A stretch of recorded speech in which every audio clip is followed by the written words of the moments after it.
بسم اللہ الرحمن الرحیم۔ السلام علیکم ورحمۃ اللہ وبرکاتہ۔ عزیز طلبہ و طالبات، آپ میں سے جو طلبہ و طالبات کل کے سبق میں آن لائن حاضر تھے، آپ کو یاد ہوگا کہ کتاب تمرین النحو کو الحمدللہ ہم مکمل پڑھ چکے ہیں۔ آج ہم تمرین الصرف کو پھر سے شروع کرنے جا رہے ہیں۔ ہم نے کتاب تمرین الصرف سے 17 سبق صفحہ نمبر 51 تک 51 تک پڑھ لیے تھے۔ آج ہم صفحہ نمبر 52 پر 52 پر سبق نمبر 18 شروع کرنے جا رہے ہیں۔ آج کا سبق امر اور نہیں کے تعلق سے ہم پڑھیں گے انشاءاللہ۔ جن طلبہ و طالبات نے تمرین النحو کو بالاستیعاب پڑھا ہے، شروع سے آخر تک، سبق نمبر 3 تمرین النحو سے صفحہ نمبر 19 اور 20 پر ہم امر کا بیان بھی پڑھ چکے ہیں۔ وہاں تفصیل کے ساتھ میں نے آپ کو امر کا بیان سمجھایا تھا، لہذا جنہوں نے ابھی تک اس سبق کو نہیں سنا، بیچ میں کچھ اسباق چھوٹ گئے ہیں، تو اس سبق کو جا کر سنیں۔ وہاں سبق موجود ہے، سبق نمبر 3 فعل امر کا بیان، صفحہ نمبر 19 اور 20 پر۔ اگر کسی کو اسباق تلاش کرنے میں دقت یا پریشانی ہو رہی ہو تو آپ مجھے میسج کر سکتے ہیں، واٹس ایپ نمبر وہاں موجود ہے، تو میں تمام لنک شیئر کر سکتا ہوں۔ آئیے ہم شروع کرتے ہیں آج کا سبق۔ میں کوشش کروں گا آج پھر سے سمجھانے کی، لیکن تفصیل وہاں موجود ہے، وہاں آپ جا کر سن سکتے ہیں۔ فعل امر اور فعل نہیں۔ دیکھیں، فعل کہتے ہیں کام کو اور امر کہتے ہیں حکم دینا، کسی کام کا حکم دینا۔ نہیں کہتے ہیں کسی کام سے روکنا، بالکل آسان ہے۔ تو فعل امر کا معنی ہوا ایسا کام جس میں کسی چیز کے کرنے کا حکم دیا جائے، کسی کام کے کرنے کا حکم دیا جائے، نہیں جس میں کسی کام سے روکا جائے۔ بڑی کتابوں میں آپ پڑھیں گے امر کی تعریف، طلب الفعل علی وجہ الاستعلاء، یعنی اپنے آپ کو بڑا سمجھ کر دوسرے کو کسی کام کے کرنے کا حکم دینا، آسان لفظوں میں۔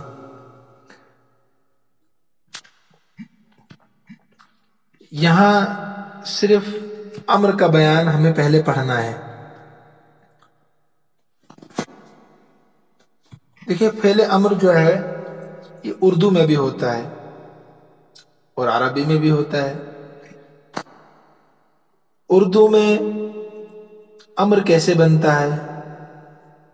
جیسے میں نے آپ کو مضارع کے بیان میں بتایا تھا کہ مضارع کیسے بنتا ہے۔ تمام چیزیں مصدر سے بنتی ہے۔ مثلا لکھنا، یہ مصدر ہے اردو میں۔ اس سے اگر آپ فعل مضارع بنانا چاہیں تو کیسے بنے گا؟ اس لفظ نا کو ہٹا دیجیے، لکھنا، تو نا کو ہٹا دیجیے اور آخر میں یا لگا دیجیے، لکھیے۔ کھانا، نا ہٹا دیجیے، یا بڑھائیے، کھائیے۔ رونا، روئے۔ سونا، سوئے۔ جاگنا، جاگے۔ تو نا کو ہٹا دو، یا لگا دو، تو مضارع بنتا ہے اردو میں۔ ایسے ہی اگر آپ اس نا کو ہٹا دیں، کچھ نہ لگائیں، یعنی ہٹانا ہے نا کو، بڑھانا کچھ نہیں ہے، تو امر بنتا ہے اردو میں۔ مثلا لکھنا سے لکھ، کھانا سے کھا، رونا سے رو، سونا سے سو۔ صرف نا کو ہٹانا ہے، اضافہ کچھ نہیں کرنا ہے، تو اردو میں یہ امر بنتا ہے۔ اسی طریقے سے عربی میں امر بنانے کے لیے کچھ اصول و ضوابط ہیں. عربی میں امر بنانے کے لیے کچھ اصول و ضوابط ہے. 10 چیزیں ہیں، ان کو آپ نوٹ کر لیجئے. آپ لکھیے، فعل امر فعل مضارع سے بنتا ہے. پہلی چیز، فعل امر فعل مضارع سے بنتا ہے. نمبر 2، مضارع کا پہلا حرف مضارع گرا کر اس کی جگہ متحرک الف یا حمزہ لگا دیتے ہیں. مضارع کا پہلا حرف مضارع گرا کر اس کی جگہ متحرک الف یعنی حرکت والا الف یا حمزہ لگا دیتے ہیں. 2 چیزیں ہو گئی. حرف مضارع جانتے ہیں نا آپ، اتینا، الف تا یا نون، ان کو علامات مضارع کہتے ہیں. حرف مضارع بھی کہہ سکتے ہیں آپ. نمبر 3، مادے کے پہلے حرف یعنی جو فا کلمے کی جگہ ہو، مادے کا روٹ ورڈز، مادہ کا پہلا حرف جو روٹ ورڈز ہوتے ہیں ان کو مادہ کہتے ہیں. تو مادے کے پہلے حرف جو فا کلمے کی جگہ ہو اس کو دیکھنا پڑے گا کہ وہ متحرک ہے یا ساکن. اگر متحرک ہے یعنی زبر زیر پیش ہے تو کچھ نہیں کرنا ہے. جیسے یعید سے عید، یعید ہے نا، تو یا علامت مضارع ہے، حرف مضارع، اس کو ہٹا دیجیے. پھر عین بچا اور دال بچا، تو عین جو فا کلمہ ہے یہ متحرک ہے تو کچھ بھی نہیں کرنا ہے، عید بن گیا ہے. اگر ساکن ہے تو پھر کیا کرنا پڑے گا؟ مادے کے عین کلمے پر اگر پیش ہو یعنی فا کلمہ اگر متحرک ہے تو کچھ بھی نہیں کرنا ہے، لیکن اگر ساکن ہے تو عین کلمے کو دیکھیں گے. لکھیے آپ، مادے کے عین کلمے پر اگر پیش ہو تو الف پر بھی پیش لگانا پڑے گا. جو آپ الف شروع میں لائیں گے نا اس کو آپ نے پیش دینا ہے. پھر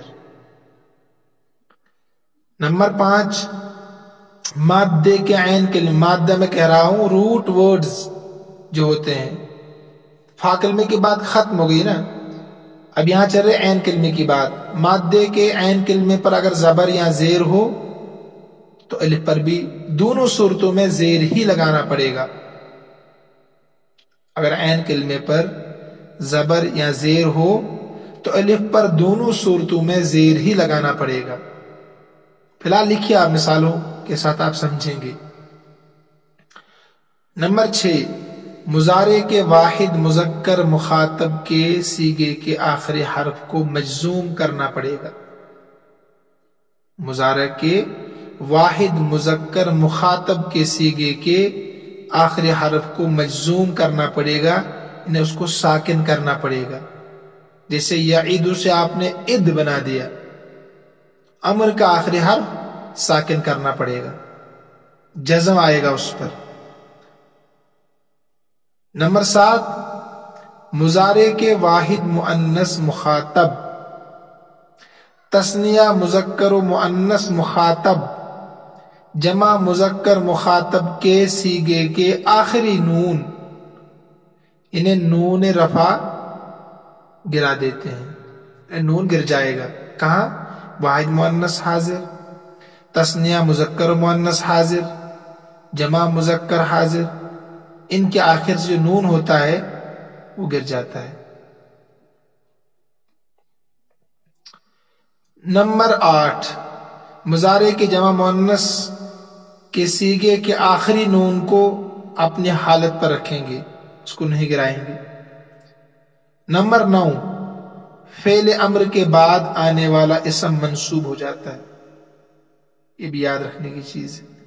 فعل امر کے بعد آنے والا اسم جو ہوگا وہ منصوب ہوگا، مفعول بنے گا، وہ کیا بنے گا؟ مفعول۔ نمبر 10، لیکن اگر اسم سے پہلے حرف جر ہو تو اسم مجرور ہی ہوگا۔ یعنی اگر فعل امر تو ہے، اس کے بعد اگر حرف جر ہے پھر اسم ہے تو پھر تو مجرور ہوگا، لیکن اگر حرف جر نہیں ہے فعل امر کے بعد اور اسم ہے خالی تو وہ منصوب ہوگا۔ یہ 10 چیزیں آپ اچھی طریقے سے ذہن نشین کر لیں۔ اب آئیے کتاب پر۔ امر کے معنی ہے کسی کام کا حکم دینا، کسی کام کا حکم دینا۔ نہیں کے معنی ہے کسی کام سے منع کرنا۔ جس فعل سے کسی کام کے کرنے کا حکم معلوم ہو اس کو فعل امر کہتے ہیں۔ مثلا اذهب، تو جا، حکم دیا جا رہا کہ نہیں؟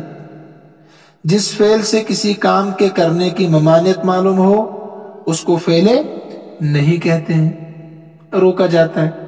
مثلا لا تذهب، تو مت جا، لا تکتب، تو مت لکھ۔ سمجھ میں آ رہا کہ نہیں؟ فعل امر کی 2 قسمیں ہیں، امر حاضر، امر غائب۔ اس کو بھی یاد رکھنا ہے، فعل امر کی 2 قسمیں ہیں، ایک تو امر حاضر، امر غائب۔ پھر کہتے ہیں صاحب کتاب کہ امر حاضر معروف کے 6 سیغے آتے ہیں۔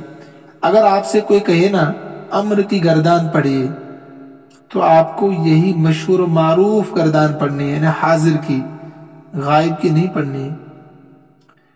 امر حاضر معروف کے 6 سیغے آتے ہیں، کیونکہ جس کو کوئی حکم دیا جائے گا وہ یا تو ایک ہوگا، ظاہر سی بات ہے، یا 2 یا 2 سے زیادہ، پھر یا تو مذکر ہوں گے یا مؤنث۔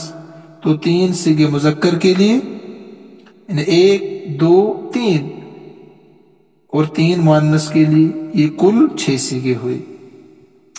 امر حاضر معروف بنانے کا قاعدہ، میں نے آپ کو تفصیل کے ساتھ 10 باتیں بتائی، یہاں 5 باتیں، ان کو بھی آپ نوٹ کر لیں۔ دیکھیے، 3 حرفی ماضی کے مضارع سے، جب ماضی میں 3 حرف، ضرب، غسل، ودع، کتب، نصر، سجد، 3 حرفی ماضی اس کو کہتے ہیں۔ اس میں 3 حرف، روٹ ورڈز 3 ہی ہوں، مادے کے حرف 3 ہی ہوں۔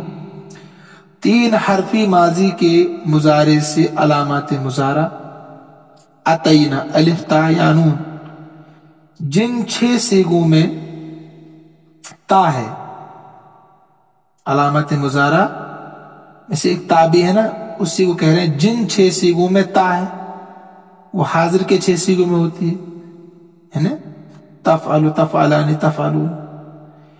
حذف کر دو، یعنی مٹا دو، اس کو حذف کرنا، چھپا دو، اور شروع میں حمزہ وصل لگا دو۔ سب سے پہلا کام ہے علامات مضارع، جو تا ہے 6 سیغوں کے شروع میں، حاضر کے 6 سیغے، وہ تا ہٹا دو، اور شروع میں حمزہ وصل، وصل کہتے ہیں ملانا والا، وصل کہتے ہیں ملانے والا الف، وصل کے معنی ملنا، ملانا، تو یہاں ہے ملانے والا الف، شروع میں حمزہ وصل لگا دو۔ نمبر 2، دوسرا کام کیا کرنا ہے، اگر مضارع کا عین کلمہ مضموم ہے، عین کلمہ، وہیں پہنچے ہم پھر، تو حمزہ وصل بھی مضموم ہوگا، جو شروع میں آپ نے حمزہ لگایا ہے نا، اگر عین کلمے پر پیش ہے تو اس پر بھی پیش دینا ہے، اور اگر عین کلمہ مکسور یا مفتوح، دونوں صورتوں میں یاد رکھنے کی چیز ہے، مکسور یا مفتوح ہو تو حمزہ وصل مکسور ہوگا، ٹھیک ہے۔ آخری حرف لام کلمے کو جزم لگا دو، مضارع کا آخری حرف جو ہوگا نا لام کلمہ، تو وہاں پر جزم دینا ہوگا۔ مثلا اب دیکھیے مثالوں کے ساتھ،